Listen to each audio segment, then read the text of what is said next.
Sara, ¿qué tal? ¿Cómo estás? Muy buenas noches. Hola, buenas noches. Muchas gracias.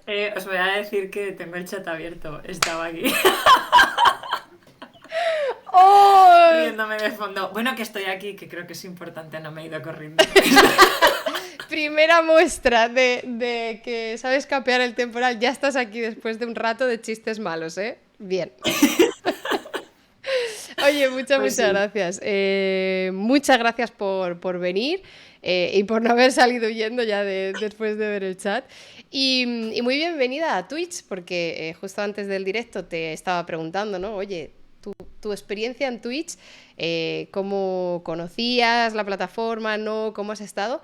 Entiendo que es la primera vez que estás, o sea, delante de la cámara, ¿no? Como detrás de Sí. la pantalla. Y viendo la pantalla, viendo algún streaming, ¿has visto alguna vez algo en esta plataforma? He visto algo en streaming, pero recientemente. La verdad es que no me he metido mucho, ¿eh? Me siento... No, no, Digo, en serio. está bien, Sí, o está sea, bien. sí, sí, sí, o sea que, pero viendo cosas muy, muy sueltas, un poquito random, diría yo. Así que ¿Algún sí. streamer que hayas visto en concreto? Ay, ni idea. No, porque voy más a contenidos, entonces Ajá. tampoco. Pero bueno, que quiero decir que te lo puedo contar con los dedos de la mano, ¿eh? O sea que no. Más cosas de ciencia, cosas así, un poco temas variados, pero no, no sigo a nadie y no me he metido mucho por ahí. O sea Vale, que. yo te digo que varias invitadas que han pasado por aquí por primera vez en Twitch, estando aquí, luego se han enganchado a otros canales de Twitch y ya lo usan y lo ven y todo, y a veces están por el chat, o sea que esto todo es empezar también, como con Desde muchas luego. cosas. Bueno, pues como te digo, te doy la bienvenida y simplemente un par de detallitos que a tener en cuenta por si ocurren durante el streaming. Habrá quizás alguna suscripción en algún momento que agradeceré de manera puntual. Como no van a estar en voz, no nos van a cortar la conversación, entonces cuando yo vea un huequito agradeceré si ocurre. Y simplemente la otra cosa que puede ocurrir es que haya una raid, que es que otro canal nos mande toda su gente cuando cierre stream, nos mande toda su gente aquí. Entonces, pues eso, si tienes sobre todo el chat abierto y ves de vez en cuando que aparecen como muchas personas nuevas, puede ser que vengan de raid. Simplemente esas son las dos únicas cosas así importantes que si ocurren, pues se agradecen brevemente. Y mientras tanto, pues nosotras a lo nuestro. Así que, dicho esto, nos vas a hablar de virus dormidos en plantas. Sí, pero voy a hacer también otro disclaimer, que Vale, es que yo no soy viróloga. vale. O sea, sí que voy a hablar de ese tema, pero bueno, igual ya cuando hablemos de esto ya contaré cómo me voy, pero no soy viróloga con mayúsculas, o sea que si alguien es virólogo, posiblemente sepa más que yo. Vale, O sea, vale. mi carrera es bioquímica y más bien me considero una bióloga molecular. Ah, Pero, pues pero sí, mira, hablaremos de virus, ya os contaré. perfecto porque, bueno, una de las primeras preguntas o un poco el inicio de las charlas, también para nosotros tener el contexto de por qué tenemos que creernos, entre comillas, lo que nos vayas a contar de virus en plantas es, pues eso, preguntarte por tu recorrido, tu trayectoria y cómo has llegado a trabajar con virus en plantas. ¿Estudiaste bioquímica, has dicho? Sí, estudié bioquímica y luego hice la tesis estudié bioquímica en Zaragoza y luego hice la tesis doctoral allí también estudiando mecanismos de regulación génica en cianobacterias, que son unas bacterias fotosintéticas pero no dejan de ser procariotas. Y de allí cada vez me interesaba más el mundo de las plantas, entonces decidí me gustaba el mundo de las plantas y me gustaba también el mundo de la regulación génica, sobre todo lo que son los sRNAs, los small RNAs, los RNAs pequeños, que son una herramienta que tienen bueno, todos los eucariotas, o sea, animales, plantas, etcétera, para Ujú. regular la expresión génica. O sea, básicamente, eh, puedo hacer una explicación. O sea, lo de regulación génica, hago una explicación Sí, sí, básica. sí. Dale. O sea, básicamente, pues una planta, una célula tiene el DNA que es el mismo siempre en todas las células, ¿vale? Que digamos que es como un set de herramientas, pero luego, claro, si comparas lo que es una flor o una raíz o lo que comparas un ojo y una mano es totalmente diferente. Entonces eso se consigue haciendo que genes en concreto se formen, se expresen de una manera en concreta en cantidades concretas. Entonces, pues eso está altamente regulado, como os podéis imaginar. Hay muchos mecanismos y uno es mediado por estos sRNAs que lo que hacen es básicamente cortar o degradar RNAs que son los que van a formar esas proteínas cuando no interesan. Entonces me Ujú. interesó este mundillo y realmente estudiando qué pasaba con los... Bueno, entonces vine a Inglaterra, que es donde estoy ahora, y hice varios postdocs, todos relacionados con microRNAs, que igual os suenan más, RNAs pequeños, Ujú. regulación genética en general, y a partir de ahí ahora estoy en la Universidad de Cambridge y estudiando qué pasaba con estos sRNAs en plantas que eran híbridos, que por cierto trabajo con tomates, No, así que el clip de los tomates asesinos, los killer tomatoes. plot twist. Plot twist. Resulta que sí existen, es más, los haces tú en el laboratorio. Pues el clip de los Killer Tomatoes ha salido en unos cuantos LAN meetings, he de decir, o sea, en unas cuantas de nuestras reuniones. Y estudiando qué pasaba con híbridos, ¿no? Y cómo cambiaban los sRNAs y todo eso, fue como nos encontramos de bruces con estos virus. O sea que, como veis, vaya, mi interés sería, me considero bióloga molecular, mi interés es la expresión génica y entender por qué ocurre y bueno, eso es lo bonito de la ciencia, que a veces estás investigando en un tema y te encuentras con unos resultados que no esperabas. Pero vamos, el tema es muy interesante y entonces eso es en lo que voy a posiblemente, en lo que planeo centrarme en los próximos años, Ujú. sí. Vale, tengo ya muchas preguntas. La primera pregunta, la primera pregunta, así un poco general, para tener yo como un poco de contexto y un poco con la timeline. ¿Tú cuántos años llevas ya en Cambridge investigando esto? Pues en Cambridge llevo 8 años. Vale. Entonces empecé de postdoc y luego hace unos años conseguí una fellowship. Sería similar a un Ramón y Cajal, más o menos, y entonces, y con esa fellowship llevo más o menos 4 años también. Es que ha habido cambios, extensiones con lo del COVID. Ya. Pero vaya, nos hemos como 4 años de postdoc, 4 años con esta fellowship y a partir de septiembre me voy a mudar a Canterbury, a la Universidad de Kent, donde empezaré, o sea, continuaré con este trabajo de investigación, pero ya con un puesto de profesor de universidad. O sea que, Vale, bien. Oye, muy bien, ¿no? O sea, sí. bastante, bastante bien. Vale, y otra pregunta es que has dicho que trabajabas con híbridos. Y Sí. esto es algo que también hablamos hace tiempo en el canal, también con otros invitados y en otros canales. Y a mí me gustaría entender bien la definición de híbrido, porque a veces tengo la sensación de que o se utiliza este concepto cuando no debería, o depende el concepto en qué especie estemos hablando, se denomina híbrido a una cosa o a otra cosa. ¿Hay un concepto como general que sirva para todo, más o menos, o en concreto en lo que tú estudias? ¿Qué es un híbrido? Vale, en nuestro campus sería un híbrido sería el cruce que tú obtienes de dos especies diferentes. Y entonces digo especies porque, claro, en plantas tú puedes cruzar dos especies y obtienes una progenie, o obtienes la siguiente generación. En animales hay casos concretos donde puedes tener también híbridos, pues que sería, por ejemplo, la mula, ¿verdad? Ujú. Si no lo digo mal. Sí. El problema, eso es que es el cruce de un burro y un caballo, o ¿cómo llaman al otro? El ligres, Ah, creo. sí, el ligre, sí. El ligre, que es el cruce de un tigre y un león. Entonces puede ocurrir casos en los que tienes un híbrido, pero las barreras de especies son tan marcadas que el híbrido que obtienes no es fértil. Sí. Entonces, digamos que en plantas esa definición es un poco diferente porque es que en ese caso, en muchos casos, el híbrido sí que es fértil.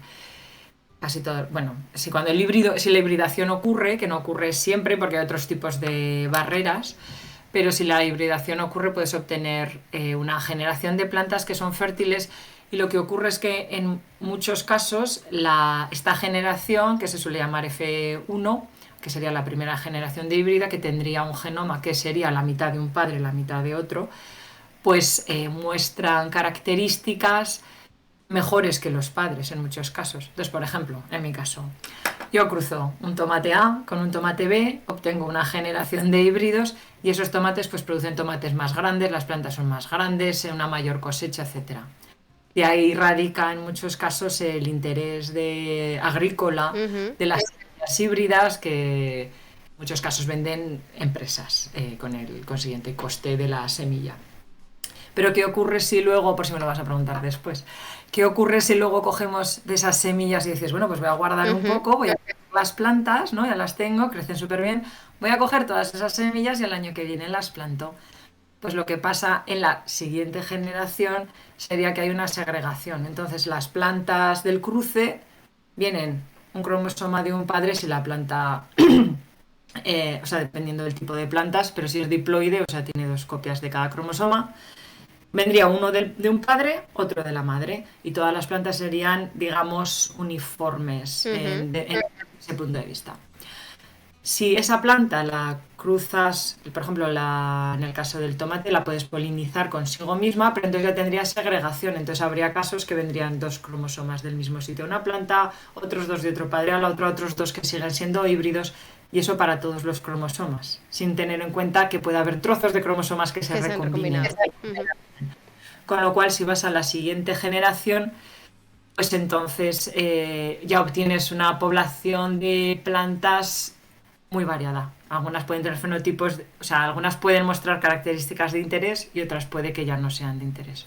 Claro. Entonces, tienes variabilidad. Esto, para si a alguien no le ha quedado muy clara la explicación, que a mí me ha parecido perfecta, como nos has llevado por la hibridación, diploides y todo, si alguien tiene interés en esto, y también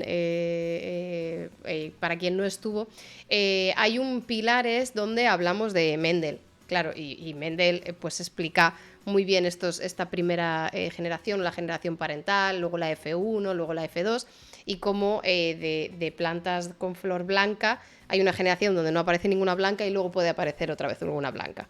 Entonces, ahí con, pero claro, con muchos más genes y ya pues sabiendo un poco bastante más lo que hacéis que lo que sabía el pobre Mendel en aquel entonces. Vale, entonces, estos son los híbridos que tú generas de tomate y, claro, una de las preguntas que enseguida me ha salido, que es un poco lo que tú has dicho, ¿vosotros colaboráis con agricultores no en este proyecto quizás, pero tu departamento o tu grupo de investigación colaboráis con agricultores, con diferentes invernaderos o esto es algo que no tiene un fin o un interés económico para alimentación? Esto, o sea, en lo que tú te centras está más restringido, entre comillas, en investigación y academia, sin una aplicación directa, inmediata, actual, o si tenéis esta visión de decir, no, es que yo estoy generando estos híbridos precisamente para esto. Ya, yo creo que, o sea, lo que yo hago lo consideraría biología fundamental básica, porque es más, estamos en el punto de intentar entender y caracterizar el proceso. Porque como te decía, a mí me gusta ver qué pasa. O sea, básicamente yo miro qué pasa dentro de la célula a nivel Ujú. molecular, si la proteína A va a la B, si este gen se produce o no se produce. Entonces yo creo que estamos en el punto más de caracterizar, entender, comprender, con lo cual yo lo pondría dentro de la investigación básica. Pero claro, todo lo que haces en investigación básica tiene un lado aplicado bastante claro y entonces, no en mi caso, pero sí que en el laboratorio hemos tenido pues contratos o proyectos financiados por compañías o estamos en contacto con agricultores y demás, que es una parte, la verdad, aprovecho, que es Ujú. una parte muy importante de la investigación y que es una parte muy importante de la investigación, me refiero, el poder trasladar eso a un fin común, o sea, el que no esté desconectado. Yo creo que muchos años ha estado desconectado lo que hacemos dentro del laboratorio en muchos ámbitos, posiblemente el tuyo también pase, lo que nosotros queremos y el producto final, ¿no? Igual no había un canal de comunicación claro. Entonces, pues, bueno, veo que eso está cambiando, que hay opciones, que hay oportunidades. En Cambridge definitivamente hay muchas oportunidades para eso. Y a veces simplemente lo que necesitas es una plataforma de comunicación, ¿no? Entonces yo no definiría lo mío como investigación aplicada, porque hay mucha gente que hace productos que vas a poner en el campo al año que viene, lo mío no. Pero lo que sí hemos visto es que o lo que sí que quiero pensar es que, claro, con los descubrimientos que vamos haciendo, que esto se puede trasladar en estrategias que se pueden emplear para plantas, que sí que puede tener una finalidad aplicada. O sea, esto sería como el primer paso.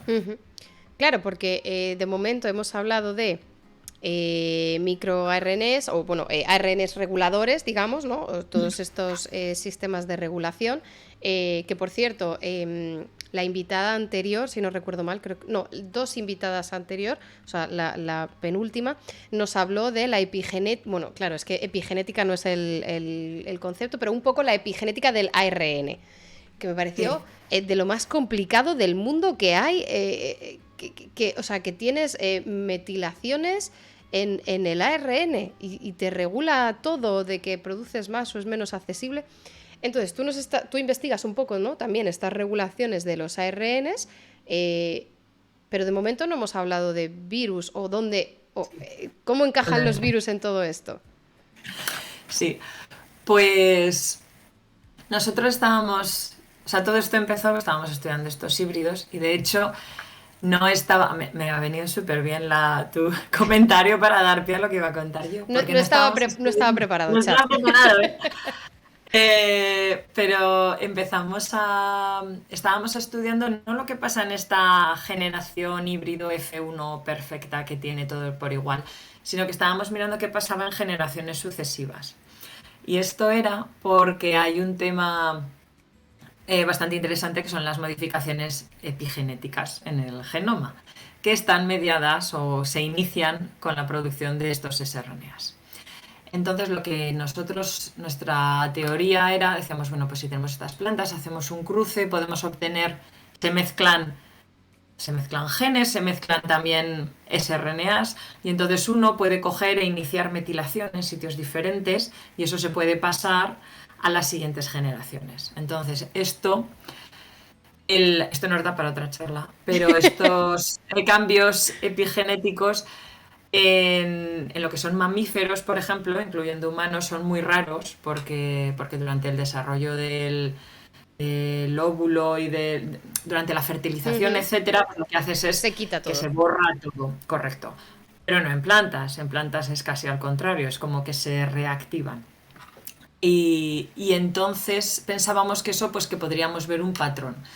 Entonces estábamos interesados en cambios a nivel, pues eso, características de las plantas que se mantuvieran en generaciones sucesivas, porque entonces ya allí ya tienes lo que se llama homocigosis, que significa que el mismo gen es el mismo en los dos cromosomas, con lo cual si eso se hereda, pues se van a heredar también esas dos copias. Entonces significa que al cabo de varias generaciones vas a tener diferentes plantas, pero al final los descendientes de cada una de ellas van a ser más similares iguales a los padres.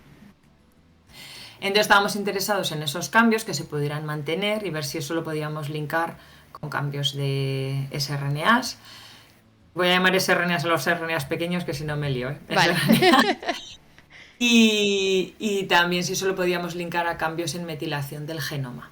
Entonces esa era nuestra pregunta. Nos pusimos a buscar y cambios en metilación del genoma pues vimos porque existen, pero no nos explicaba casi todos los casos, no era la respuesta global. O sea, sí puedes hacer cherry picking desde que llamas, puedes encontrar casos concretos en los que... pero no era lo que nos justificaba toda la historia. Y entonces vimos que había muchísimos de estos sRNAs, pero mogollón, pero decenas de miles de sRNAs que venían de zonas muy concretas. Entonces empezamos a mirar un poco más qué zonas eran esas y veíamos que eran transposones. Entonces transposones es lo que se ha llamado durante mucho tiempo como el junk DNA o el DNA basura o Sí. Básicamente zonas del genoma que no sirven para nada porque no son genes. Y ahora se está viendo que en absoluto. Entonces, esos transposones o elementos de transposición en plantas pueden llegar a ser como que el 80% del genoma, ¿vale? Entonces empezamos a ver que se asociaban a esos, pero no a cualquiera, sino a un tipo muy concreto. Y entonces vimos que además esos sRNAs tenían un tamaño muy concreto, eran de 22 nucleótidos, no 21, no 24, 22. Eso es importante también. Entonces eso nos dio pistas para identificar qué proteínas estaban involucradas y entender un poco cómo se producían. Y básicamente estas zonas, vimos, estos transposones realmente no eran transposones, eran virus que en su momento infectaron la planta. ¿What? Y sí, yo dije más o menos lo mismo porque empecé a ver, hay clasificaciones de elementos de transposición y tienes categorías que son muy comunes y yo veía que esto salía como en un grupo que no es de los más abundantes. Y yo digo, ¿esto qué es? Entonces me puse a leer la bibliografía de ese tema. En un día más o menos ya había hecho un vistazo rápido a todo porque se sabe poquito de ello. Y entonces estos elementos resulta que son virus que en su momento infectan las plantas. Entonces tú tienes un virus. Bueno, si hay científicos en la sala y han trabajado con un promotor que se llama 35S, es como súper común en biología. Ese promotor es de estos virus que hemos visto linkados con los híbridos, el 35S. Que lo que hace es que se exprese cualquier cosa que hay detrás a grandes cantidades. Pues eso es un cacho de un virus. Y entonces lo que vimos es que estos virus pertenecen a una familia, bueno, son Caulimoviridae, pertenecen a un grupo en concreto y pueden infectar la planta. Y entonces mientras infecta la planta puede ocurrir que un trozo del DNA, porque estos virus son de DNA, que un trozo de DNA coja y se integre dentro del genoma de la planta. ¿Eso pasa, hace falta para que el virus sobreviva, infecte y demás? No, no hace falta. ¿Es común? Pues parece ser que tampoco. ¿Pero qué ocurre? Que a veces ocurre. Y si ocurre, se queda allí y claro, la siguiente planta va a heredar ese trozo de DNA y la siguiente y la siguiente. Entonces, a consecuencia de años de evolución, pues se han ido acumulando esas copias en los genomas de plantas. Y básicamente están presentes en todas las plantas, o sea, desde helechos a pinos a tomates. Entonces, se encuentran en absolutamente todas las plantas. Este segmento, bueno, este transposón que no es transposón de 22 nucleótidos en concreto. O otros.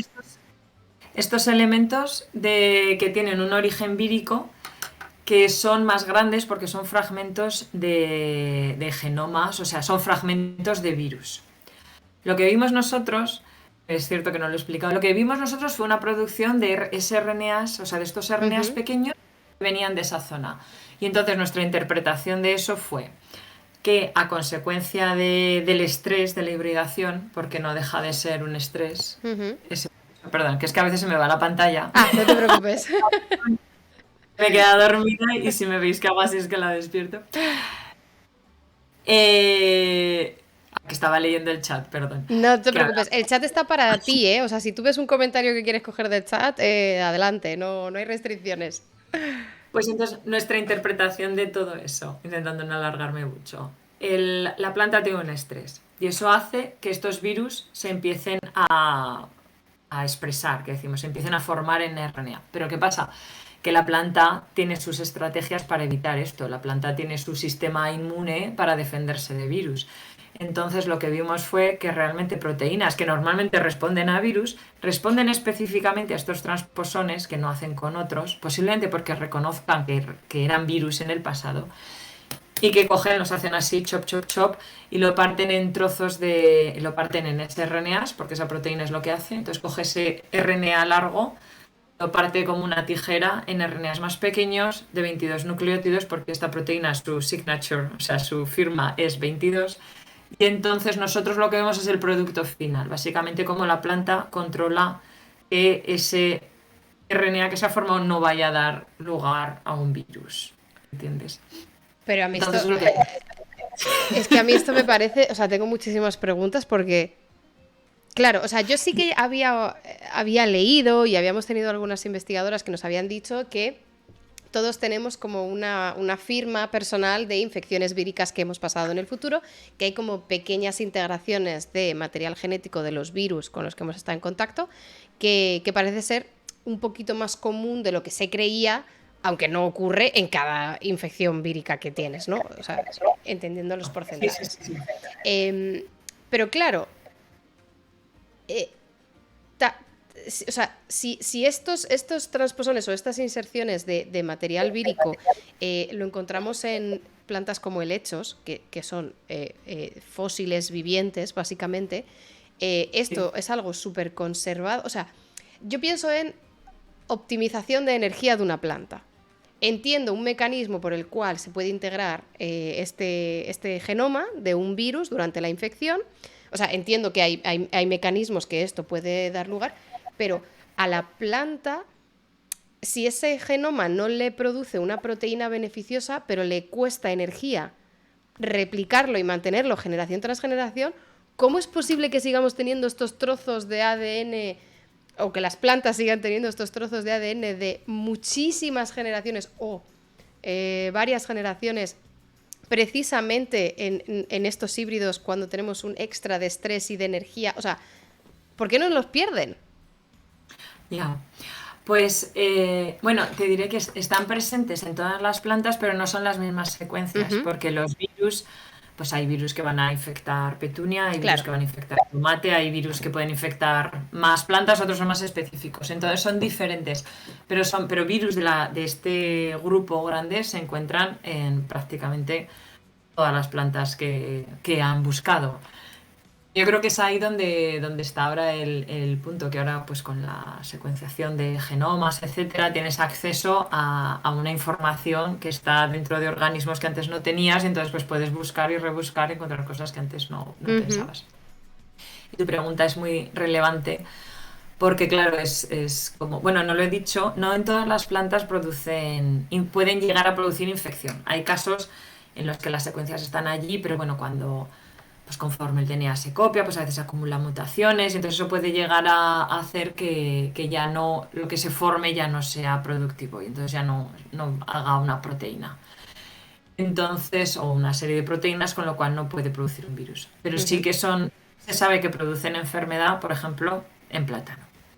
Entonces, si tú No, cruzas plátano, espérate. O sea, ahora vamos a acabar.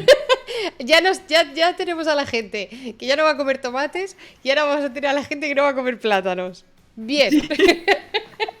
No, no, pero son perfectamente, quiero decir, son perfectamente sanos. A ver, estos virus infectan plantas. Ujú, Entonces, el mecanismo de infección va a ser específico de plantas. No ujú, tiene nada que ver con cómo infectar una célula animal. Entonces, pues, por ejemplo, estos virus pasan de una célula a otra por medio de unos poros que comunican las células que se llaman plasmodesmata. Pues eso es específico de plantas. O sea, ellos tienen su estrategia optimizada ujú. para el organismo. Entonces, que un virus de plantas salte de reino, que estamos hablando, sería muy difícil. Aunque te comas un tomate que tenga un virus, o sea, quiero decir, posiblemente a ti no te infecte ese virus si logra pasar toda la ruta. O sea, que no hay problema. Y si es un tomate orgánico, pues el que estaba leyendo en el chat, da igual que sea orgánico, no. Si ha tenido una infección por virus, el virus va a estar allí.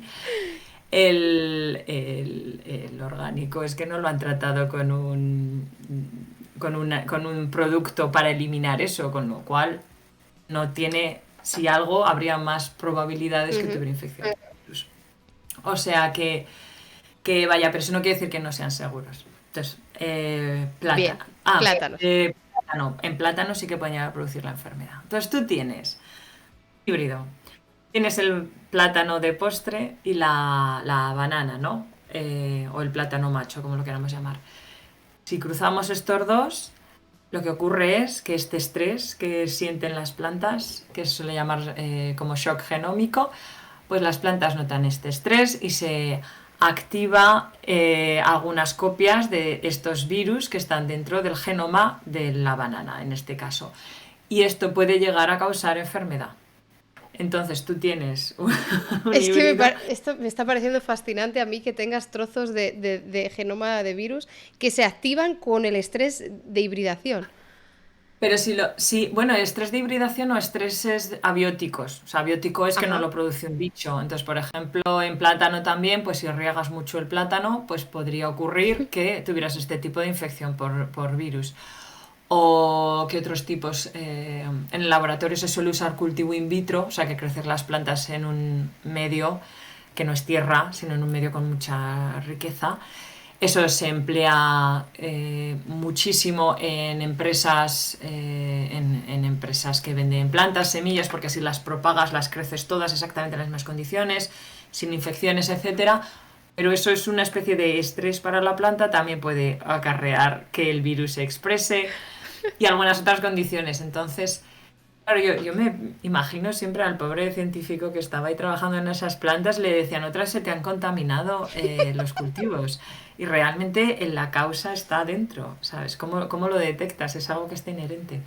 Ah, pero iba a decir que sería un caso similar, no es igual, pero sería similar al virus del herpes que sale en los Ujú. labios. Realmente lo tienes dormido en las células y cuando estás, En no sé, estrés y... cansado, ujú. estresado, se activa y tienes infección, pues esto sería un caso similar. Y preguntabas que por qué lo mantienes si es un coste, que es cierto, y esa es una de las grandes preguntas de la biología, o sea, en la parte de genómica, ¿por qué mantenemos tanto si no sirve para nada?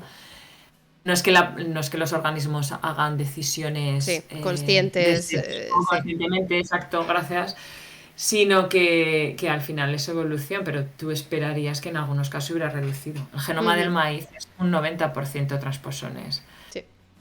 Tendría que haberse reducido en algún momento.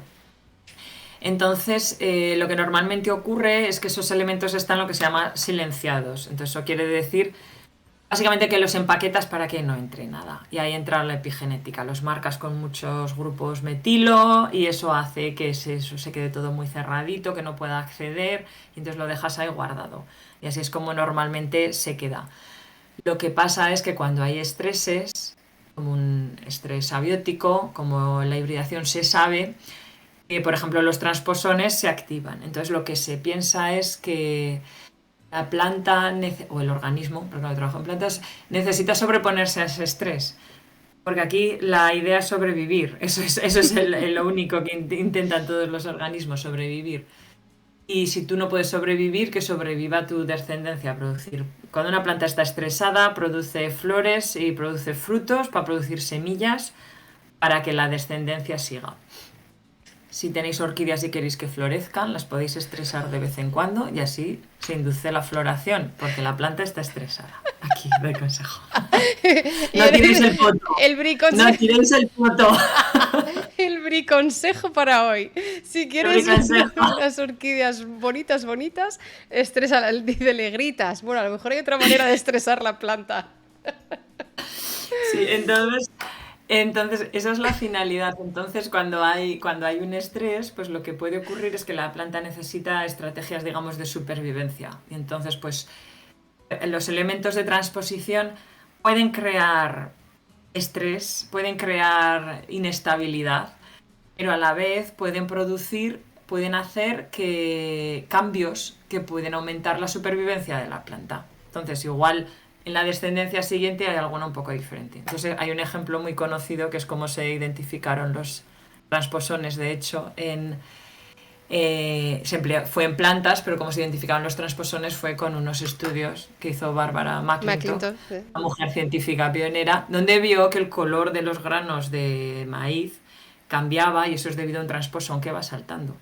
O sea que si ese transposón se activa, hay algunos que van cambiando de posición en el genoma. Entonces eso puede hacer que desbarate otro gen, otra proteína y eso puede dar algo de interés. La uva Chardonnay es blanca gracias a un elemento de transposición. Entonces eso obviamente es una característica muy interesante. Anda, o sea, lo de la uva no Es lo que sabía. Mira, hoy vamos a aprender de plantas, plátanos, orquídeas y vino, de todo. Tengo una pregunta. Ah, bueno, tenía curiosidad sobre qué enfermedad del plátano provocaba este. sí, pues Claro, lo que ocurre es que el virus se activa, en este caso es el banana streak virus, que no sé cómo se traducirá en español, un virus de plátano. Sí. Y entonces la copia que está en el genoma es funcional, entonces lo que hace es que se activa con la hibridación, y entonces empieza como si hubiera infectado la planta, pero sin haberla infectado porque ya estaba allí, por eso decía lo de los virus dormidos que pueden Ujú. despertar. Empieza a producir copias víricas y entonces sigue todo el proceso de una infección vírica. Entonces tú lo que te encuentras son plantas con los síntomas de infección de un virus. Entonces, pues hojas, bueno, depende del virus, pero vamos, en este caso pues produce como un patrón así en raya, marroncito en las hojas, que es por lo que se llama el streak virus y la planta Ah, pues podría... strip. Claro, es que en el chat habían entendido banana street virus o banana split virus, que ambos nombres me parecen genios del marketing, también te lo digo. Ay, de verdad. Si tenga dudas de cómo llamar a un virus, os voy a llamar. Tú pásate por aquí, te damos un par de ideas.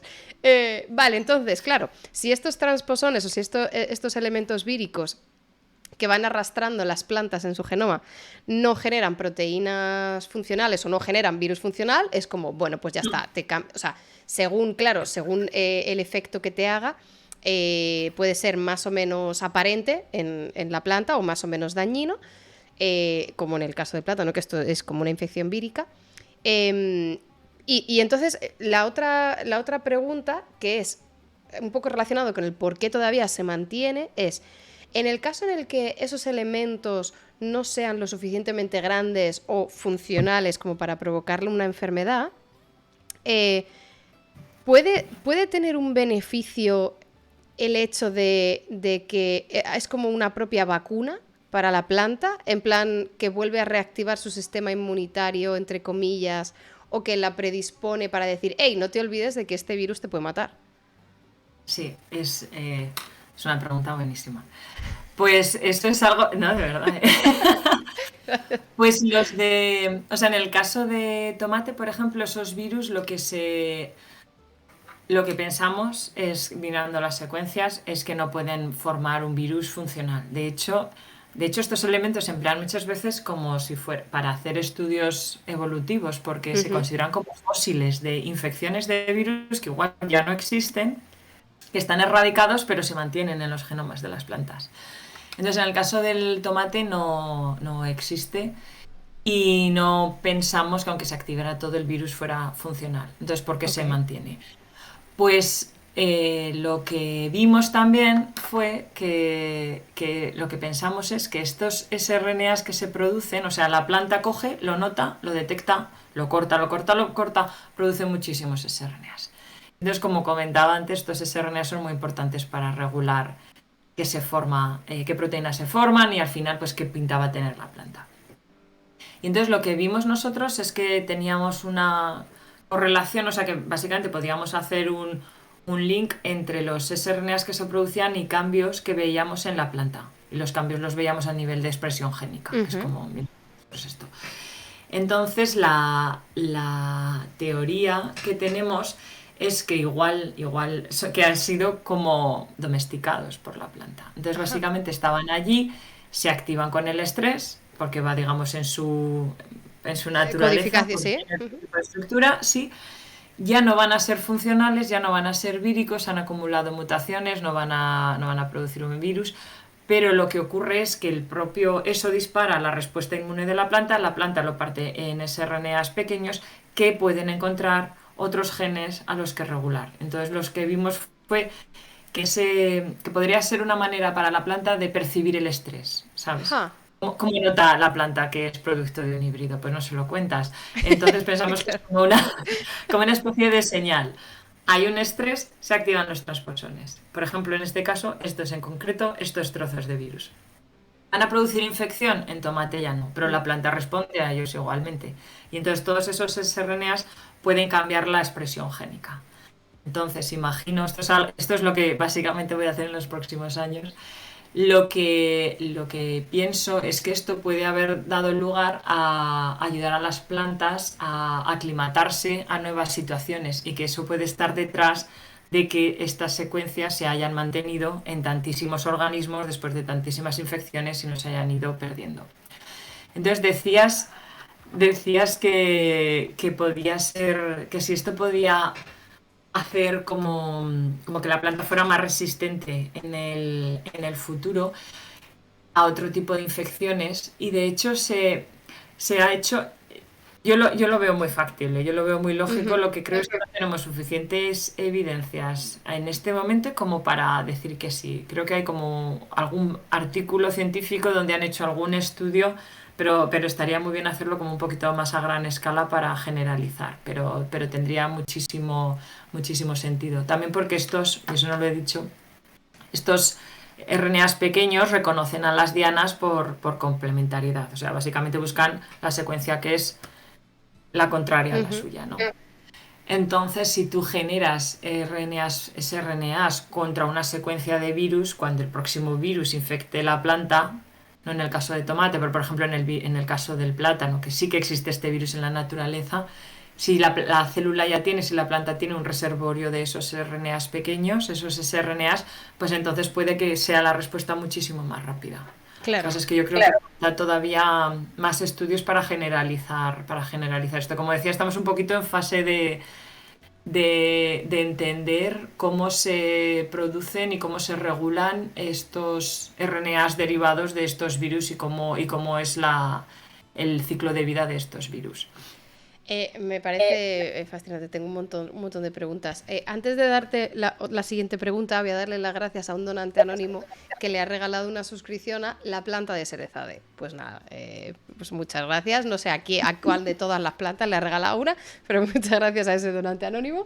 Y mi pregunta es, un poco por lo que decías, que estos segmentos en la planta de tomate ya sea, o sea, lo habéis comprobado de que esto no podría infectar, que son como virus fósiles.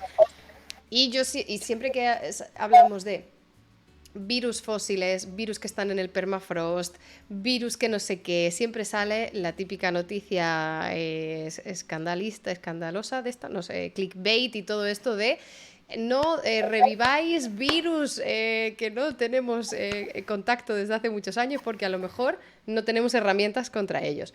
Pero eso también es una desventaja para los virus, porque tienen que, o sea, igual que nosotros tenemos herramientas para combatir el virus tiene que tener un mecanismo de infección para las células. Y si están muy desparejadas, ¿no? O si han pasado mucho tiempo sin estar en contacto, puede que nosotros no tengamos defensas, pero ellos tampoco tienen forma de infectarnos. Entonces, realísticamente, ¿qué probabilidad hay de descubrir uno de estos virus fósiles que sea funcional y que provoque una plaga, infección en un cultivo? Y digas, no sé cómo tratarlo y las plantas se me mueren enseguida.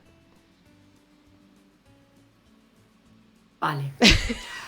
Eh, Sorry. entonces, virus.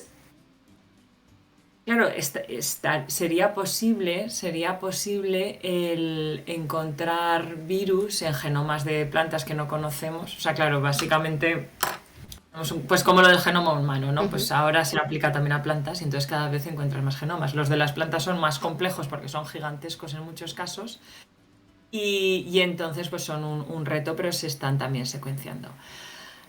Podría ocurrir que encontraras que se secuenciara un genoma de una planta, que encontraras elementos de estos que son todavía funcionales y que si se activan produjeran infección vírica. Uh-huh. Podría ser. Lo que ocurre es que en la mayoría de los... Lo que yo me esperaría, claro, esto es mi opinión, Sí. lo que yo me esperaría es que si no han acumulado el número suficiente de mutaciones como para que no sean funcionales, posiblemente todavía están en el medio ambiente. Uh-huh. ¿Vale? Vale. Entonces, si son realmente fósiles como los del tomate, claro, porque estos se meten enteros, pero luego se pueden fragmentar. Entonces, yo creo que si los encontráramos enteros, habría muchísimas posibilidades de que todavía estuvieran presentes en la naturaleza, con lo cual tú no estás metiendo nada. Uh-huh. Si se activaran, se activarían por el estrés y tampoco puedes hacer mucho. O sea que básicamente lo que Claro. tú harías sería igual dar respuesta, ¿no? Tengo unas plantas que les ocurre este proceso de que no sé nada y ahora resulta que sé que se debe a esta activación de virus. Vale. De hecho, hay un ejemplo muy chulo, estoy aquí hablando un montón, No, petunia. por favor, faltaría más. Ahora hablo de petunias. Pues Vale. resulta que que en petunias hay veces que tienen muchos colores y formas y hay unos pétalos que en concreto pueden tener sectores blancos y otros morados, por ejemplo. Entonces lo que vieron fue que conforme la planta de petunia se hacía más, pasaba el tiempo, pues pasaban meses, esos sectores blancos cambiaban de color y se volvían más morados. Entonces, bueno, esto puede parecer mínimo, pero os podéis imaginar que hay muchísimo dinero detrás de la producción de flores ornamentales. Entonces, claro, esto tenía su interés. Y lo que vieron, lo que vieron fue que en petunia es otra de las plantas donde estos virus existen en la naturaleza, también en el genoma, y se activan con la edad. Entonces se producían partículas víricas con sus proteínas y la explicación ya sería un poco más larga, pero básicamente el efecto de que este virus se produzca con sus proteínas lo que hacía era cambiar el patrón del pétalo, de coloración del pétalo. La planta no mostraba signos de enfermedad, estaba bajo control, pero sí que había proteínas víricas y eso hacía que cambiaran los colores de los pétalos. Esto como síntoma del envejecimiento me parece el extremo ya, ¿no? Es que estás envejeciendo y se te activan estas partículas víricas de una infección ancestral que te vuelve de blanco a morado. O sea, me parece, bueno, la naturaleza que a veces es maravillosa. Vale. Vale, entonces, yo por ir entendiendo conceptos, ir recapitulando, habría pocas probabilidades de que haya un virus fósil potencialmente funcional que no esté ya en la naturaleza funcional. O sea, o es fósil o es un virus que ya está infectando. Y claro, y había un comentario por ahí de V que decía, claro, todo son risas y todo está bien hasta que llega alguien que se come un murciélago o un tomate mutante, ¿no? O sea, claro, es como que cada virus infecte su especie, eso está bien. Y en el caso de los virus zoonóticos, estos virus que sí se conocen que pueden saltar de especies, ahí sí que obviamente es un peligro cuando estás en contacto muy directo. Pero nosotros también comemos plantas, estamos en contacto muy directo con algunas especies de plantas. ¿Se conoce un proceso como el de los virus zoonóticos? Ya no digo de estos virus insertados fósiles, sino de un virus activo funcional. ¿Se conoce si esto también existe, que saltan con relativa facilidad o no de planta a humano o de planta a animal? Sí, yo que yo sepa, y si alguien me corrige estupendamente, pero que yo sepa no. Vale. Porque los virus normalmente son, o sea, hay virus que solo infectan un tipo de planta, por Uh-huh. ejemplo, un tipo de familia, son súper específicos. Si pones ese virus con otra planta, no vas a No. conseguir que se infecte. Y como decía, sobre todo es pensar pues como el mecanismo de entrada, ¿no? Uh-huh. Y luego cómo se comunican, pero claro, no tiene nada que ver si estás infectando la, una hoja de una planta y qué barreras tienes que superar para poder entrar que si estás infectando pues por la Uh-huh. piel o por un... Y luego también los vectores, imagino. O sea, los vectores son los mecanismos por los que los virus se mueven de un Uh-huh. sitio a otro. Entonces, en muchos casos, pues los virus igual van asociados a insectos en concreto que están saltando de planta en planta, pero que claro, igual no van a venir a ti o no van a comer de tu floema porque no tenemos. Entonces yo creo que son Demasiado tan diferentes. concretos. Uh-huh. Yo creo que son demasiado diferentes. No soy consciente de ningún caso en los que un virus de planta haya saltado a animales. O sea que por esa parte podemos estar tranquilos. Bien, De momento. no nos va a Pero matar una sobre todo... lechuga, que ya había gente en plan de ya dejo las ensaladas. No, gente, no dejen las ensaladas. No, no, no. De verdad. Entonces, no, además es que es eso, los mecanismos de infección del organismo, de luego básicamente cómo crece el número, pues igual es ya más común, pero luego cómo sigue infectando el organismo, cómo se mueve, pues lo que hablaba de que van por estos Uh-huh. agujeritos que hay entre las células. Eso no lo tenemos nosotros. Entonces, aunque pasara todo lo demás, llegaría una célula y no podría salir. Tendría que desarrollar nuevas maneras de infectar. Y los genomas de los virus son mínimos, son la mínima expresión. Entonces hay muy poco lugar. Son la mínima expresión porque, claro, son muy pequeños, no son un ser vivo por sí mismo, Claro. necesitan estar dentro de otro. Entonces necesitas no hay mucho espacio para cambiar. Es que tiene los genes básicos, es muy básico. Entonces, Claro. pues, por supuesto hay evolución, Ujú. pero no como para hacer eso en un tiempo tan corto. Claro, es que en el tema en concreto el caso de COVID, del coronavirus, claro, la proteína por la cual se ancla a la célula era muy parecida a un receptor que nosotros tenemos con otros receptores de otros. O sea, ahí como que el salto, molecularmente hablando, era muy, muy pequeñito ese salto. Y luego ya, como tienes la vía de entrada, ¿no? Tienes la llave con la cerradura, pues entonces ya infectas la célula. Pero nosotros no tenemos pared celular. O sea, nuestras células animales no tienen pared Sí. celular y eso es como una capa extra diferente, totalmente ajena a nosotros, y si es el mecanismo que se viene plantemia. Es que lo estaba leyendo y digo, por favor, pero esto es oro en bruto. Sí, sí, Madre mía. es el chat que tenemos, que ya el chat es una entidad propia, ya no se le puede controlar. Sí, claro, es lo que decíamos, ¿no? Que este salto, aunque obviamente es un salto en conceptos, parece como muy grande, pero molecularmente hablando es un salto muy chiquito comparado con el que tendría que hacer un virus que infecta a plantas. Yo de todas maneras, como lo decía por ahí Rodas, da para buena peli de ficción. No me digas que no. Sí, la verdad es que luego cuando empiezas a...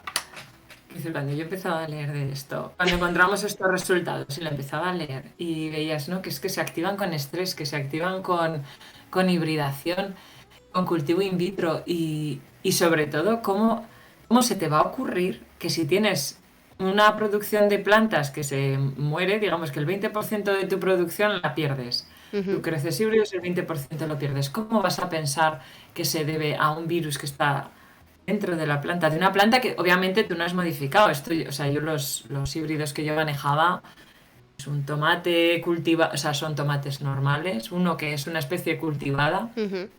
con lo cual lo hemos seleccionado para producir tomates más rojos, Ujú. tipo tomate rama, y el otro es una especie de tomate salvaje de Sudamérica que no se ha cultivado, más resistente a plagas, tomatitos pequeñitos, verdes, etcétera. No son plantas transgénicas en absoluto, no hemos hecho nada en absoluto. Entonces, claro, ¿cómo vas a pensar el virus que los síntomas estás viendo en tu planta y que el 20% de la cosecha se te está muriendo es debido a algo que está dentro de su genoma y que por los padres por separado puede que ni siquiera tengan efecto, solo cuando se juntan? Entonces, sí, es un poco de ciencia ficción, hombre, igual plantemia, igual un virus devastador que acabe con la producción Y, de y- y plantas. además, Sara, ¿qué hay más estresante que el cambio climático ahora mismo para las plantas? Ya, es, Se es, está escribiendo esta historia se escribe sola, yo solo lo digo. Seguro que hay muchos guionistas aquí en el chat. Yo aquí veo muchísimo potencial. Sí, No, yo pero creo que es, sí. pero es verdad. Además claro, el cambio climático obviamente en mi opinión, parece que no lo comparte todo el mundo. En mi opinión como científica está ampliamente demostrado que el cambio climático existe Ujú. y que está ocurriendo. Cultivos se tienen que adaptar a estas condiciones. Muchos cultivos ahora están sometidos a estrés que igual antes no estaban. Y luego, claro, el aumento de la población mundial. Quiero decir, cada vez tenemos más población.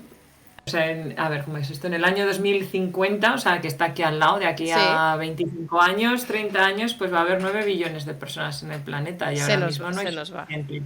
Se nos va, no hay suficiente comida para todos, tal cual está distribuida, que eso es otro tema, claro, tal cual está distribuida y aprovechada. Pero claro, tienes que aumentar la producción de plantas, porque al final los animales van a comer plantas. También tienes que aumentar la producción sin aumentar el terreno usado, porque no puedes seguir destruyendo el planeta, y volvemos al cambio climático. Tienes que aumentar la producción sin aumentar el terreno usado. Y ya la prevención de plagas o sea, usar fertilizantes, pesticidas, etcétera, fue lo que se llamó la Revolución Verde, fue súper exitoso, se aumentó muchísimo la producción, pero claro, todo tiene también un techo a conseguir. Entonces, el aumentar la producción es un tema importante y sí, ocurre un desastre estos a nivel mundial y da para una película. casi. Claro. O sea, yo es que ya lo estoy viendo, en plan, necesitamos estos cultivos y nada, y que no podemos sacar adelante la producción de cultivos porque tenemos estos virus que ahora se activan mucho más fácil porque están mucho más estresados. O sea, si las pérdidas normales, me estoy inventando, ¿no? Si ahora un 5% de tus plantas se mueren por estos cambios de temperatura y cada vez estos cambios de temperatura van a ser más grandes, que es una de las cosas del cambio climático, pues nada, el 50% de tu producción de tomates se te va.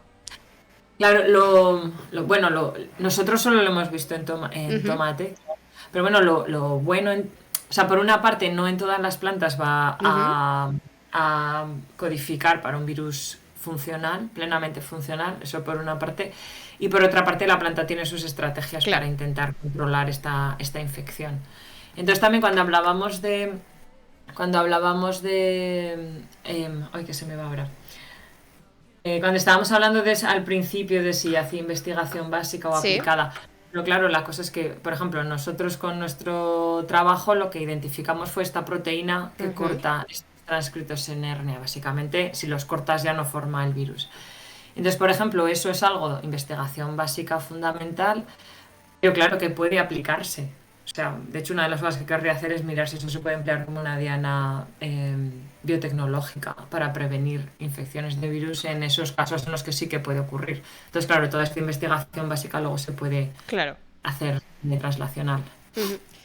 Tengo otra pregunta con tus tomates híbridos, porque dices que tú ves estos cambios a nivel de genoma cuando tienes esta hibridación y tienes estas activaciones por el estrés. ¿Estos cambios a nivel de genoma tienen un efecto en el fenotipo evidente o todavía no habéis relacionado o tendrían que ser muchos cambios acumulados para que afectara al fenotipo? Sí, o sea, lo que vemos cambios en expresión génica y debido a los sRNAs lo que no hemos llegado a hacer es ligar los cambios de expresión génica con un fenotipo de forma también lo mismo convincente. Siempre puedes encontrar ejemplos, ¿no? Aquí ya, Ujú, pero que digas, sí, bueno, yo es que soy bastante estricta haciendo ciencia, pero es como que yo realmente esté plenamente convencida de que ujú, esto está. Y lo hemos intentado, no lo hemos. El problema sí que están detrás de estos cambios, porque tú ves características en las plantas que los puedes ligar. El problema es que muchas veces lo que tú ves en tu planta es algo claro. multifactorial, ¿no? Que se da cambios de expresión de muchísimos genes. Y luego en nuestro caso, la generación de plantas que estábamos mirando, como contaba al principio de la segregación, cada una tiene su genoma único, que es una Ujú, quimera del genoma de los padres. Eso en el análisis computacional ha sido difícil, ya. iba a decir una pesadilla, ha sido difícil. Entonces el problema es que vemos la tendencia general, pero cuando te pones a mirar en genes concretos necesitaríamos posiblemente, yo creo que lo que necesitamos es otro sistema de estudio para poder hacer ese link, claro, Ujú, ¿sabes? Pues con el sistema que nosotros tenemos sí que vemos cambios en expresión génica, vemos plantas que tienen forma, que son diferentes, pero claro, habría que dividir. ¿Por qué se ven diferentes? ¿Se ven diferentes porque tienen este genoma en concreto? ¿O se ven diferentes porque se han activado los CPRB y se han producido, que son estos virus? sí, Se han producido sRNAs y eso ha hecho un cambio en la expresión génica. ya.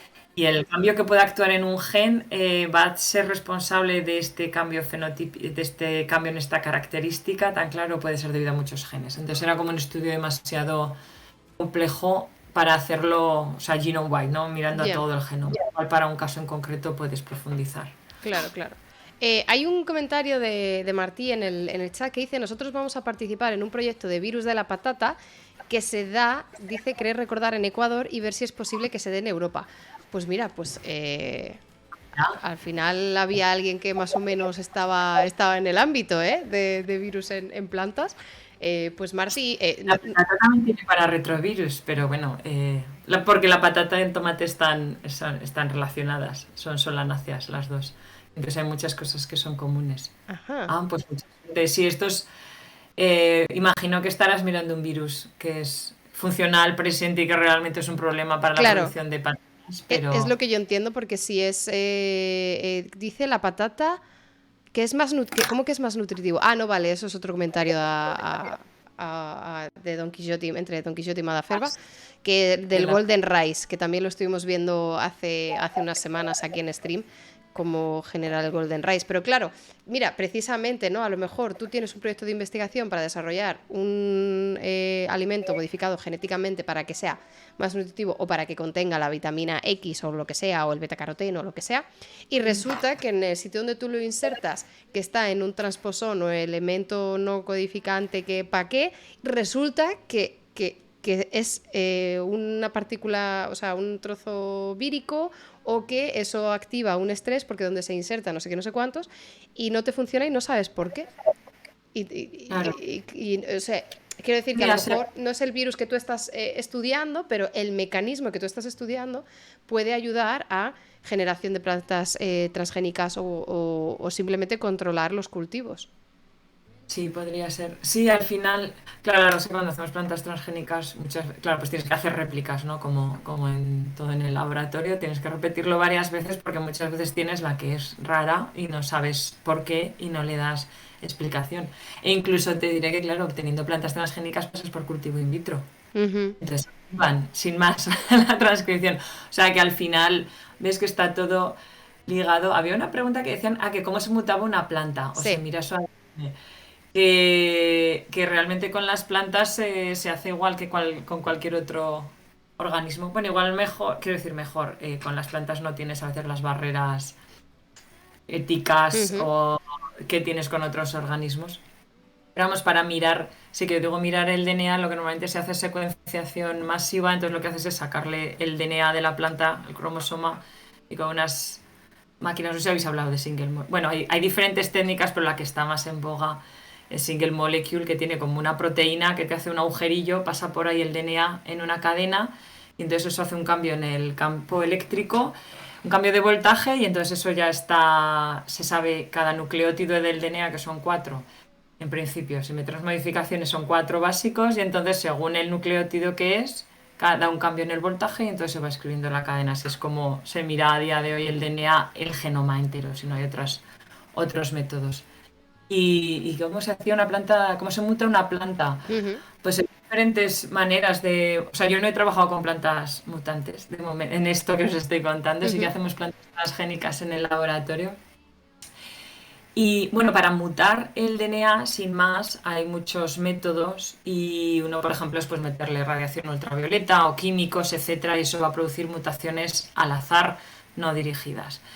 Eh, en plantas, para obtener plantas transgénicas, lo que hacemos es usar una bacteria que lo que hace de forma natural es infectar la planta y mete su DNA propio en el de la planta para producir más bacterias, es que son listas, que se llama Agrobacterium. Entonces lo que se ha hecho ha sido modificar esa bacteria para que tú le metes lo que Lo que tú tú quieres. quieres. Ujú. Entonces tú metes, pues yo qué sé, si quieres un gen que haga que la hoja sea morada, lo metes dentro de la bacteria, infectas la planta y puedes hacer que ese trozo de DNA esté dentro del genoma de forma permanente y así obtienes plantas transgénicas. O sea, eso es una manera de hacerlo en plantas. Hay métodos que pueden ser para plantas, para otros organismos. Este de la bacteria funciona para muchas especies de plantas. Lo Ujú. mismo, no todas se infectan por esta bacteria, pero sí. Claro, claro. Me parece fascinante y yo estaría 3 horas más, pero como sé que tienes un tiempo limitado, si te parece bien, voy a hacer un repasito de alguna pregunta que hayan recopilado los moderadores que se nos haya podido pasar. Y mientras, si tú tienes que se te haya quedado algo que digas, ay, mira, este concepto no lo he explicado o esto no lo hemos tocado, hablamos de lo que quieras y mientras yo voy a ver las preguntas. ¿Te parece? Sí, estupendo. Vale. A ver, a ver, a ver. A ver, aquí hay una preguntita. Vale, mira, había una pregunta de Don Quixote que dice, pregunta seria, ¿y cómo se transmiten esos virus? ¿Por picaduras de insectos, vectores en el agua?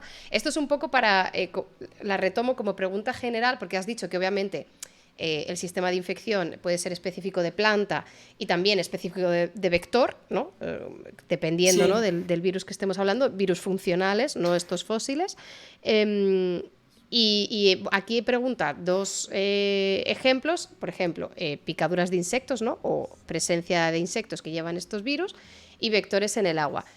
Y yo te retomo esta pregunta y te digo también que, claro, puede infectar a través de raíz, ¿no? Puede llegar por el suelo, puede llegar por las partes aéreas de la planta, o no sé si hay un tipo de infección que es que puede ocurrir en el proceso de polinización más en concreto. ¿Cómo se pueden dar estos ejemplos de tipos de infección? Pues la verdad es que o sea, el que sé seguro, o sea, el que estaba pensando ahora es en el caso del plátano, que sí Ujú. que se sabe que el virus este en concreto, que se transmite por medio de unos insectos que se llaman mealybugs, que no sé cómo se llaman. Este es el problema de cuando llevas mucho tiempo en Inglaterra trabajando con plantas, entonces que hay cosas que no sé traducir. Bueno, son unos insectos que se llaman mealybugs, que realmente son un problema cuando estás creciendo plantas. Y entonces esos sí que pueden transmitir los virus, o sea, ese sería el vector. En este caso, insectos que van saltando de una planta a otra, alimentándose de una a otra. Y hay diferentes estrategias de transmisión de virus, pero como en el caso concreto del tomate no existe en la naturaleza, tampoco lo he mirado. O sea, el caso que sé seguro es por medio de insectos, que yo diría que es uno de los más comunes. Vale, vale. Pulgones. ¿Se llaman pulgones? Los bichitos estos chiquitos. No, no son Ah, exactamente pulgones, son un poco más gordos. yo es que yo tampoco sé, ni en castellano. Aquí, y, a ver, Milibak, español.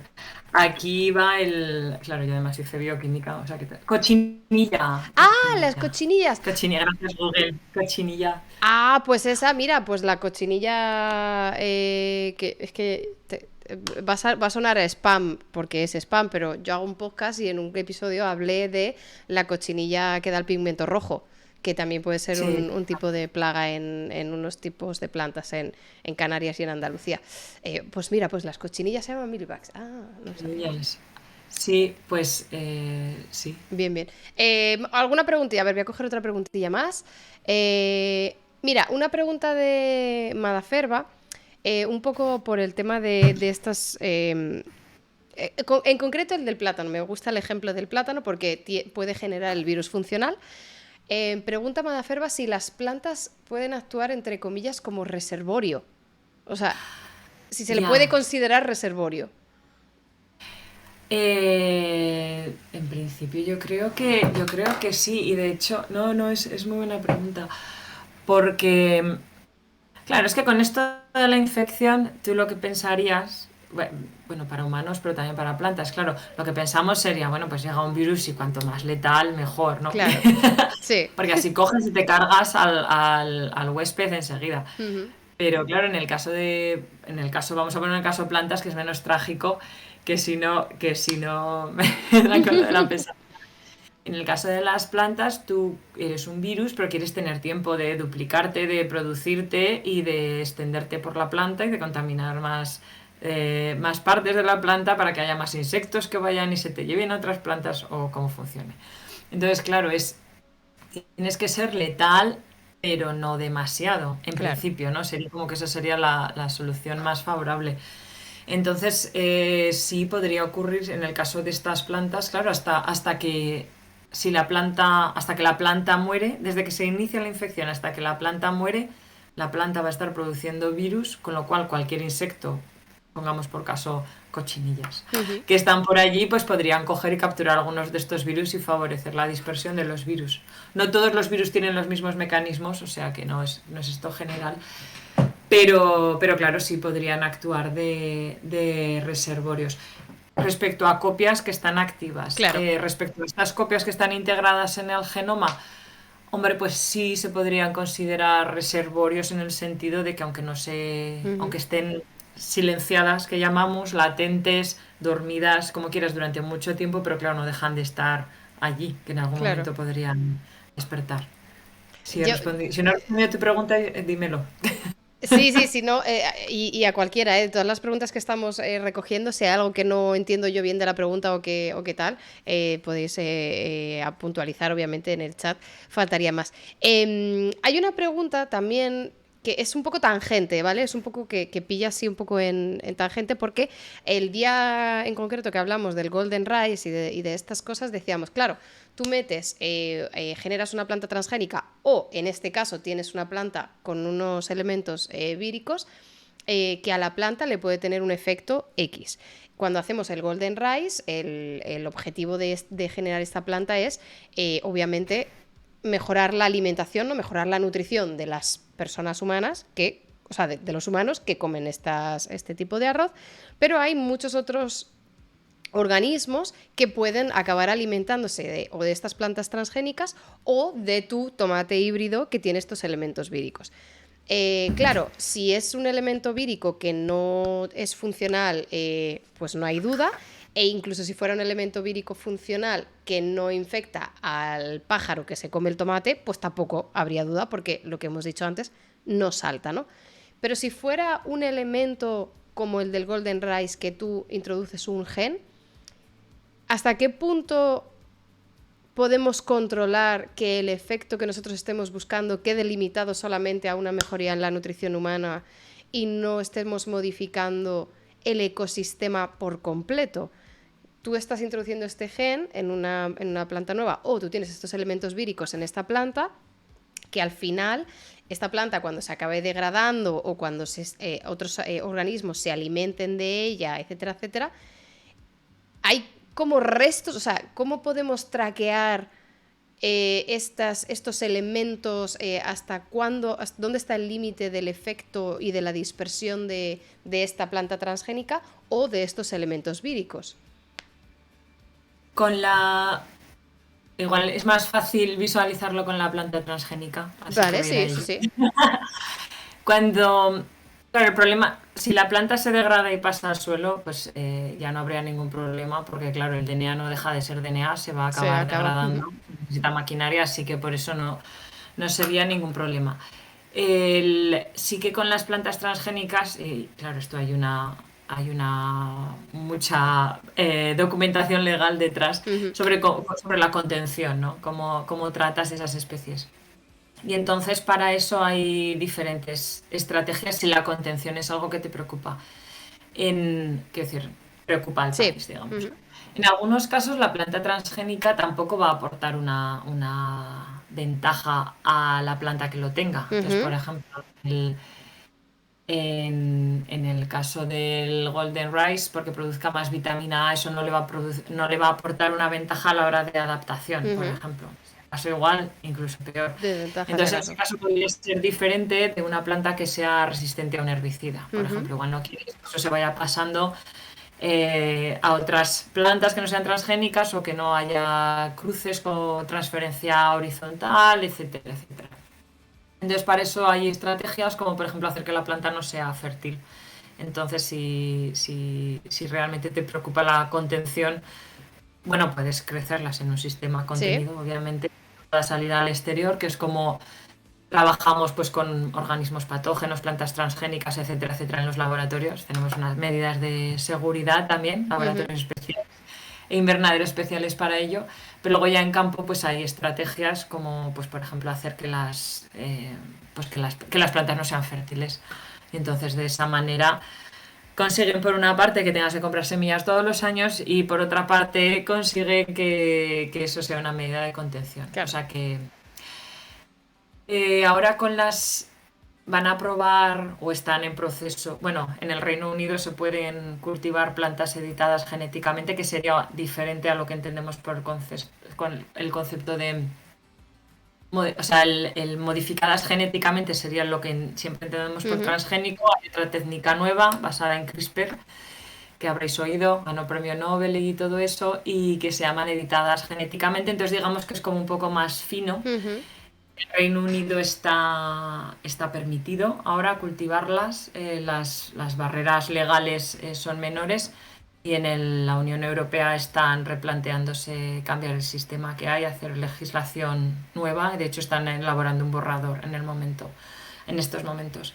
Entonces la idea es que si, aunque sea una planta que tú has, digamos, creado en un laboratorio, si es algo que puede ocurrir en la naturaleza, Ujú. entonces se podría meter dentro de esta categoría, ya que estoy generalizando mucho. Vale. Así que, así que esa sería la idea. Si tú vas a meter un gen de una planta en otra, pero eso podría ocurrir por hibridación Ujú. natural, entonces eso se podría permitir.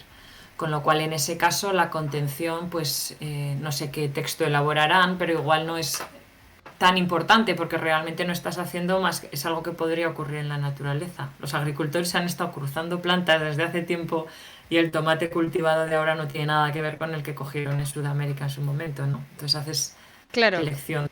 Es que Así. justo cuando estabas hablando de la contención del Golden Rice, ¿no? De esta planta transgénica, claro, yo te iba a preguntar de, bueno, es que tú puedes introducir un gen de otra especie por pura hibridación, que lo llevamos haciendo y que llevamos seleccionando especies de plantas muchísimos años.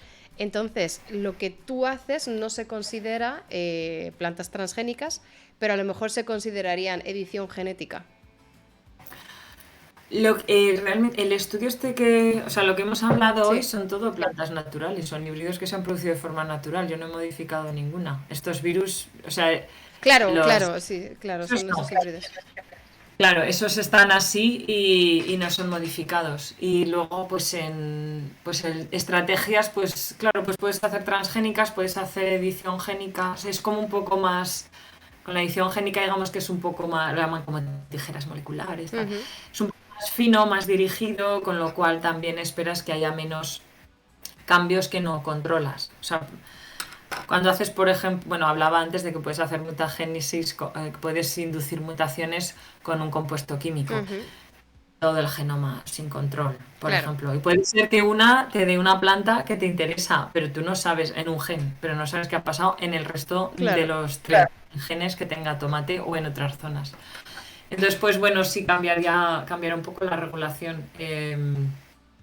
A ver qué cuentan en la Unión Europea. Súper, súper, súper interesante. Hay otra pregunta, y ya va a ser la penúltima porque no queremos abusar, pero Grau City dice si queremos y si podemos recomendar algún libro de los temas tratados. Esta es la pregunta, si tienes alguna recomendación en concreto. Y luego ya, relacionado con esto, te haré la última pregunta. Pero está primero. Si no lo tienes ahora en mente, pero de aquí a unos días te acuerdas, también nos vale. Sí, pues ya lo miro y os digo, del tema este, del tema este que os he contado de Ujú. los virus que se activan y tal, no hay libro, Ya. no hay libro. Vamos, hay un puñado de eso, cuando descubrimos algo que nos parece guay, lo ponemos en un artículo científico para que lo lean los restos de científicos del mundo. Y como decía, hay un puñado de artículos, quiero decir, bastante pocos, Ujú. es a lo que voy. Y estudios que muchas veces son más evolutivos o de identificación de secuencias, de cómo se regulan y se expresan, muy poquito. Entonces, o sea, que libro de esto no. Pero libros más de agricultura o de... Es que se me ocurre alguno, pero son más generales, así que lo miro y te lo Vale, digo, sí, ¿vale? perfecto. Yo a mí, Más de... si no lo conoces, Grau City, creo recordar que el libro Genes, que es este libro que han creado como 12 o 14 científicos divulgadores pues que de diferentes ámbitos, juraría que uno de los capítulos de este libro de genes es de precisamente transposones. Entonces, pues ahí yo creo que es como una breve, muy, muy, muy pequeña intro de este tema de genes saltarines, entre comillas. Pero no, yo no conozco tampoco ningún otro libro. Es que solo se me vienen a la cabeza libros más genéricos que lo traten en casos concretos, así que miraré a ver si se me ocurre alguno más específico Bueno, si se te sí. ocurre y nos pasas el link, yo lo comparto luego en el Discord.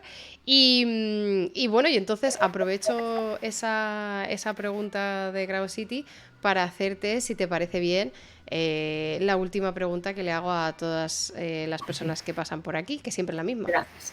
Que se me acaba de ocurrir bueno, no te voy a recomendar ningún libro, pero me acabo de acordar que Mulet, que es un científico de Valencia, creo, ¿Sí? Está en Valencia, ¿no? Ahora estoy ahí. Creo que sí, el libro es que lo ha publicado este año, ¿no? Sí, la verdad es que ha publicado varios, tampoco es que a veces leo simplemente entradas que hace y demás, pero vamos, él es como... Sería yo creo que la persona que me acaba de venir a la cabeza sobre plantas transgénicas y sobre todo muy centrado en plantas, científico en plantas, así que ese sería alguien para mirar. Pero vamos, Sí. sí, ya te buscaré alguno de todas formas, ese alguno más. Ay, me suena el de, como dice Ali, me suena el de La vida secreta de las plantas, que no sé si es el de este científico o es de otra persona. Y, Yo creo que es de otra persona. pues entonces estoy Estoy confundida escuchando yo. de eso. Bueno, es que voy a estar diciendo, lo busco y os lo Vale, digo. perfecto, Porque sé- perfecto. Sí, sí, sí, no hay problema. Bueno, pues eso, Sara, si crees que no nos ha quedado, que bueno, que yo ya te digo que me tiraría 3 horas más charlando, pero yo creo que hemos tocado un poco todos los temas que eran el topic del día de hoy. Entonces yo por mi parte estoy ready para hacerte la última pregunta. Habías dicho que habías visto alguna charla, pero es posible que tú no sepas esta pregunta, ¿verdad? No, Siempre es la misma, vale. no la sé. Bien, Sin bien, saber bien, qué bien. pasa. Mira, el del valenciano, el último libro publicado es el de Comemos lo que somos. Pues ese es. Sí. Pues ahí queda, ahí queda. Muchas gracias, chicos. Vale, pues la última pregunta me gusta porque, claro, esta pregunta no soléis verla, entonces no la podéis preparar y siempre está muy bien. Vale, vamos allá. Última pregunta. Es que cada vez la hago un poco diferente y ya se me están acabando las formas de darle Me tienes originalidad. asustada. No, no. Bueno, es la pregunta más difícil. Siempre lo digo que es la pregunta más difícil, pero no hay respuesta incorrecta. Entonces, chill. Vale, vamos a ver, vamos a ver, vamos a ver. Vale, hemos estado hablando que toda esta historia de cómo las plantas tienen como virus fósiles que a veces se activan en el estrés y tal, no sé qué, que nos recordaba a ciencia ficción. En plan, ¿no? O sea, estas historias había también muchos comentarios de tipo que Plantemia y de The Last of Us y de todas estas cosas. Si tú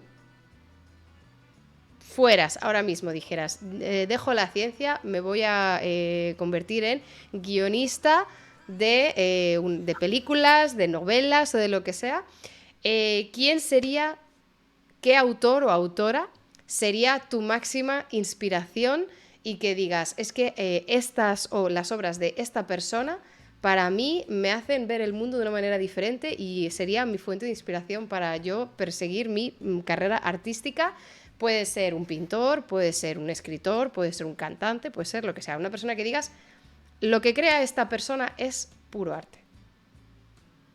Bueno, a mí me ha venido a la mente cine. Yo ¿Vale? soy muy fan de Guy Ritchie. ¿Quién es Guy Ritchie? Ay, es que yo, claro, yo hago estas Director, preguntas. un director de cine británico. Que, Vale. Que ha hecho The Gentleman, correcto. Snatch, Sí, Sherlock Holmes. sí, yo soy muy fan de Guy Ritchie. Yo si veo una película de Guy Ritchie en el cine, digo, esto va a ser bueno. No que sea, no que sea una obra de arte, Ujú. quiero decir. Bueno, lo que De sea. libros me gusta mucho Isabel Allende. Yo creo que si yo escribiera sería un rollo... Bueno, no sería Isabel Allende. Me inspiraría en Isabel Allende. Entre otros muchos. Hombre, también es... sí, pero de cine... Si yo hiciera una película de tomates asesinos... y pudiera decidir quién la dirigía, yo iría a Guy Ritchie. Oh, oye, Tarantino pues. también me va, también pagaría mucho, pero creo que ha dicho que ya no va a hacer más películas. Ah, Así claro, que porque estaba viendo. Bueno, pero tiene una del 2000, varias del 2023, ¿no? Estoy viendo. decía que con eso ya acababa. Tarantino, que decía que no iba a dirigir más. Ah, Tarantino, vale, vale. El Eh, Richie muy máquina, sí, sí, ahí estamos. Yo, las que oye, hizo una pues. con Madonna. La de Madonna no la he visto, he de decir, la de Madonna no la he visto, pero bueno, estaban juntos. Ah, sí, cerdos y diamantes. Cerdos y diamantes, pero con tomates asesinos. Aquí vemos tema. Vale, oye, pero estoy viendo que también ha dirigido Aladdin, la de live action, o sea, la nueva de Aladdin. Eh, vale, vale. Oye, pues claro, yo había visto muchas pelis de este hombre sin saber que las había dirigido este hombre, como suele ser. Sí, sí. Eh, La de Snatch a mí me parece impresionante. Eh, y, em, y la de tú, ¿cómo es? Una que tiene un título muy complejo que nunca me acuerdo. Lock, La de Stock tú, and Two Smoking. Esa. correcto. Buenísima, buenísima también. Oye, pues Entonces está para buenísima. cuando tengas un ratito libre, que yo no sé cuándo duermes, se lo decía antes de empezar, cuando tenga. Rey Arturo, sí, sí, Rey Arturo a mí. De Gentleman, si es que yo me lanzo a todas, pero Oye, pero hay mucho conocimiento en el chat de Guy Ritchie. Bueno, yo es que soy una ignorante, sí. perdonadme, que yo sé que vosotros sabéis mucho más que yo, pero hay mucha peli ahí que lo controlan. Oye, pues buenísima recomendación. La apuntamos a la lista de todas las recomendaciones. Vale, me apunto Snatch, que me dice que tengo que verla. Recopilamos con todas las recomendaciones literarias, novelísticas, pictóricas o musicales de todos los que van pasando por aquí, que es la pregunta que le hacemos siempre para terminar a todos, que no tiene por qué ser una recomendación científica, puede ser de cualquier cosa, o sea que muy, muy, muy bien. Y nada, y muchísimas gracias, Sara, que llevamos al final 2 horas y nos hemos pasado un poco más de lo que teníamos intención. Es que hablamos mucho. No, ha sido un gustazo, muchísimas gracias. Le decía al principio a Sereza, estoy totalmente fuera de mi zona de confort, pero vamos, he estado súper a gusto hablando contigo y con vosotros aquí en el chat, que estoy bien abierto y me iba riendo de vez en cuando. No, ha sido un gustazo. Y luego también tener la... No sé, es como guay, ¿no? Que así hablas de la ciencia y bueno, yo qué sé, hoy estaba yo más contando, pero otras veces cuenta otra gente y tienes oportunidad de explicarlo de una forma más normal y que puede implicar. Y es, bueno, al final es por lo que nos dedicamos a esto nosotros, ¿no? También la idea es eh, poderlo contar a la gente y entenderlo y aprender de otras cosas que hace otras personas. Así que nada, muchas gracias por darme la oportunidad No, y nada, un placer haber hablado con vosotros. muchísimas gracias a ti porque todo esto lo podemos hacer, pues eso, pues porque gente como tú viene, echa el rato, nos cuenta un montón de cosas, la mayoría de las cuales nos pasan por encima, nos dan 3 vueltas y bueno, y alguna cosita aprendemos. Y si da la casualidad además de que haya alguna persona que también haya pasado por el Jazz Sciencing, que por lo que sea tiene un tema común, eso ya es maravilloso porque claro, te da pie, ¿no? a ver la charla al completo y tal. Así que muchas gracias, de verdad, es un placer tener gente como tú. Muchísimo ánimo con tus tomates. Los voy a ver diferente de ahora en adelante cuando me los coma. No los voy a ver igual. Y no me habéis hecho la pregunta que me hace todo el mundo cuando hablo de tomates, que es, ¿cómo puedo hacer para que los tomates sepan a algo?